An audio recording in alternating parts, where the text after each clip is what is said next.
seperti memanggil ya, ada kekuatan magis yang luar biasa membangkitkan itu loh. Jadi para karuhun, para leluhur ini merasa terpanggil dengan nama Nusantara ini, mereka merasa terpanggil.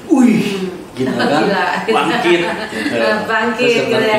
Oke, Kang Raga, itu sudah jelas. Dan ada rumor ya, Kang Raga, yang rumor menjadi kekhawatiran, menjadi perdebatan ya. Nah, itu sebagian masyarakat yang jelasnya kontra dan khawatir. Nah, itu istilahnya sangat khawatir kalau dikuasai oleh Cina. Jadi ibu kota negara kita yang baru ini nanti akan dikuasai oleh bangsa Cina atau Cina lah intinya. Itu gimana menurut Kang Raga? Itu mengkhawatirkan atau bagaimana? Saya rasa tidak ada masalah ya. Jadi Kalimantan ini mau dikuasain oleh siapa saja, gitu kan? Yang terpenting di sini adalah untuk kebangkitan jati diri bangsa. Seperti itu. Kan? Mereka mau mengelola, ya kan? Toh mereka juga bangsa yang gigih, loh ya. Mereka bangsa yang giat, gitu loh.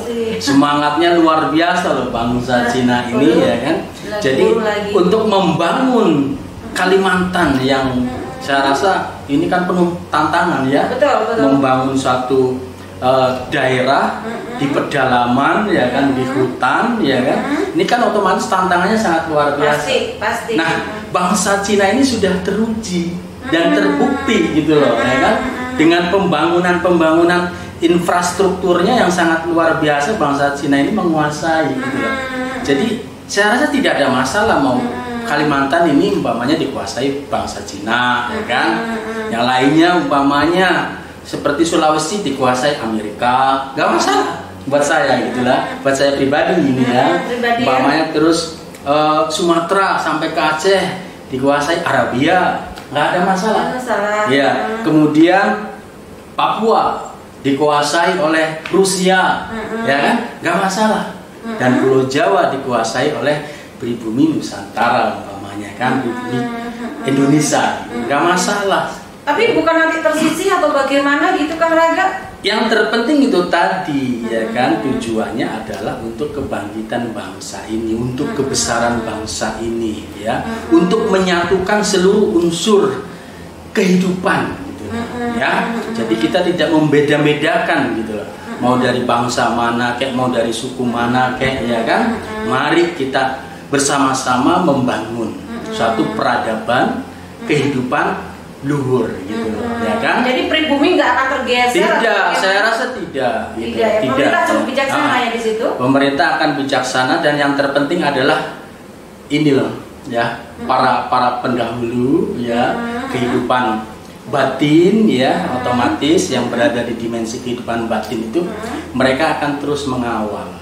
Begitu ya. Dan mereka bangsa-bangsa yang ikut membangun, ikut berperan pun saya rasa mereka juga akan dirasuki oleh yaitu nilai-nilai luhur, nilai-nilai luhur kehidupan bangsa yang memang luhur, bangsa Nusantara gitu kan.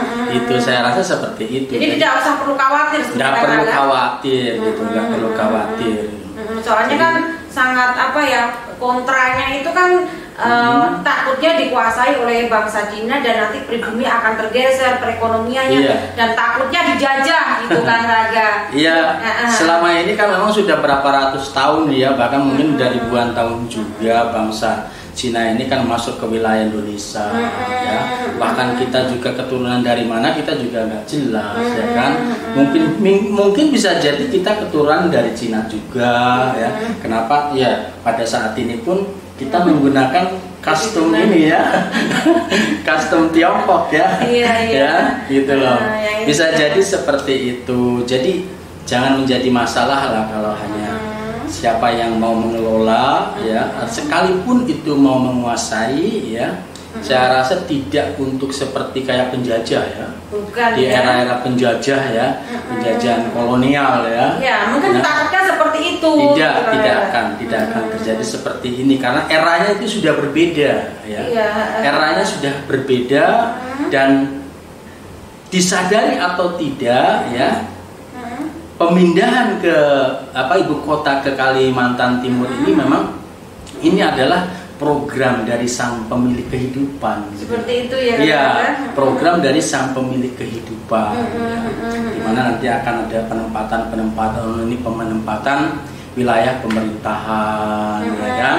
Nah, nanti di daerah lainnya mungkin penempatan untuk industri dan sebagainya. Nah, sebagai kekuatan spiritual mungkin di Pulau Jawanya. Seperti itu kan? Ya, tetap bersatu lah intinya. Tetap bersatu. Tapi punya wilayah masing-masing. Iya, bagi peran ya, dan tugas gitu loh. Ya. Jadi nggak perlu khawatir sekali. Tidak perlu khawatir karena ada sang penguasa dan sang pemilik kehidupan ya, yang akan menurunkan para utusannya dan merasuki ke dalam jiwa-jiwa yang terpilih, ya kan? Nah, untuk mewujudkan tatanan kehidupan yang berperadaban luhur. Gitu. Ya enak kalau semua pemikirannya kayak Kang Raga. Ya. Kenapa kalau ada yang enak, kenapa harus milih yang susah gitu kan? Ya. Berpikir aja yang enak, yang positive thinking, ya kan? Agar kita pun mendapatkan feedback dari alam ini pun positif. Siap. Kalau kita berpikir negatif itu kan nyesek gitu kan? Betul sekali. Gak ada yang benar itu nanti. Yang dilakukan kapan akan dimulai? Iya, yang dilakukan pemerintah sepertinya tidak ada yang benar gitu. Gitu. Salah terus ya kan? Ini berkaitan juga masih dengan yang kontra dengan pemindahan ibu kota baru kita ini mengenai dengan ekonomi. Di masa sulit, apalagi kita dapat musibah ya virus corona ini, tentu perekonomian sangat sulit sekali. Ini kok malah bangun ibu kota baru yang dananya luar biasa ya. Itu apakah enggak semakin anjlok atau merosot ya nanti ekonomi kita gitu? Itu bagaimana Kang Raga? Saya rasa tidak ya, mereka juga para pemikir kelas berat ya kan, mereka juga para profesor ya, para desain kehidupan berbangsa dan bernegara yang luar biasa lah ya. Jadi secara perekonomian pun saya rasa tidak ada masalah ya. Dengan nilai sekitar berapa? 500-an ya? 500 triliunan nggak ada masalah. Walaupun mungkin sampai 1000 pun menurut saya nggak ada masalah. Atau kekayaan alam bangsa kita ini kan sangat luar biasa. Sangat luar biasa ya. Sangat luar biasa sekali. Iya, sangat luar biasa sekali. Jadi dengan nilai yang cuman segitu, saya rasa itu nilai yang kecil ya, gitu loh. Nilai yang kecil, apalagi ada yang mau invest ya kan? Biarkan saja mereka pada invest ya kan, invest ikut membangun ya, semuanya juga untuk kita semua gitu semuanya kan? Ya Kang Raga. Jadi ini memang awal langkah baru bangkitnya jati diri bangsa Nusantara ya Kang Raga. Saya juga ingat Kang Raga pernah membuat tayangan ya, bahwasanya kekayaan alam kita ini nggak akan pernah habis kalau amanah kembali ke amanah dari presiden kita yang pertama Bung Karno ya, Undang-Undang Dasar 45 ya, pasal 33 ayat 3. Nah, salah satunya yaitu ya Kang Raga. Ya, semuanya berproses ya. Nanti toh juga akan berproses ke arah itu juga. Oh, siap. Ya, ini proses ya. Proses yang tadi saya bilang ya. Jadi pemindahan ibu kota negara ini adalah bagian dari program kerja sang pencipta, sang penguasa kehidupan alam ini untuk mewujudkan kehidupan yang berperadaban luhur.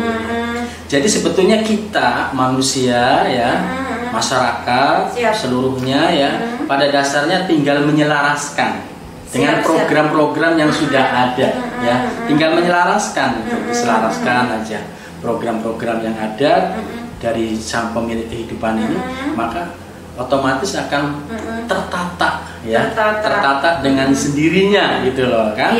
Ya seperti tadi yang saya bilang, kok bisa memilih memilih ibu kota negara ini di tempat itu, Pulau Kalimantan, di Penajam, di wilayah ini. Betul, walaupun banyak yang protes ya, yang kontra, presiden kita tetap kekeh dengan pendiriannya. Sangat luar biasa, tepat ya. Jadi itu masuk ya, saya rasa pada saat mau menentukan pemilihan, menentukan pilihan itu dirasukin nih, dirasukin oleh roh-roh suci, leluhur agung, leluhur bangsa Nusantara yang agung merasuk dalam diri Pak Jokowi dan seluruh tim, teamworknya, tim kerjanya. Kita patut mendukung kali itu ya Kang Raga. Sangat mendukung sekali saya pribadi ya. Jadi saya juga lega mendengar pernyataan dari Kang Raga, tidak was-was lagi bagaimana kalau bangsa kita dikuasai oleh Cina gitu kan. Ya, Cina ini satu bangsa yang memiliki satu peradaban besar juga ya. Peradaban besar bangsa Cina, peradaban bangsa Amerika, peradaban ini negara-negara besar ya. Negara-negara besar Cina, Arab ya, Amerika, Rusia. Bila perlu mereka itu tadi ikut berperan membangun bangsa ini. Dan tadi saya bilang Cina mungkin membangun Kalimantan ya dengan ibu kotanya, kemudian Amerika membangun Sulawesi, Arabia membangun Sumatera, dan Rusia membangun Papua. Itu sangat luar biasa kalau menurut saya ya. Gitu loh. Semuanya toh para leluhur kita yang agung ini walaupun tak terlihat tapi perannya sangat menentukan juga ya. Sangat menentukan sekali mereka gitu loh. Sangat berperan, perannya sangat besar. Mau dipercaya nggak dipercaya ya Kang Raga. Mereka itu kan bekerja di ini ya, intuisi ya. Memberikan intuisi, insting, imajinasi ya. Itu alam karuhun, alam leluhur ya. Di unsur udara gitu. Mereka memberikan itu tadi inspirasi, intuisi, ya, insting gitu. Baik Kang Raga, sangat menarik sekali dan untuk kali ini saya rasa cukup dulu ya Kang Raga. Tapi besok saya akan bertanya lagi masih seputar di sini ya Kang Raga. Tapi untuk sementara ini cukup dulu. Kang Raga. Terima kasih Kang Raga. Sami-sami atur nuhun kasih. Salam segala salam.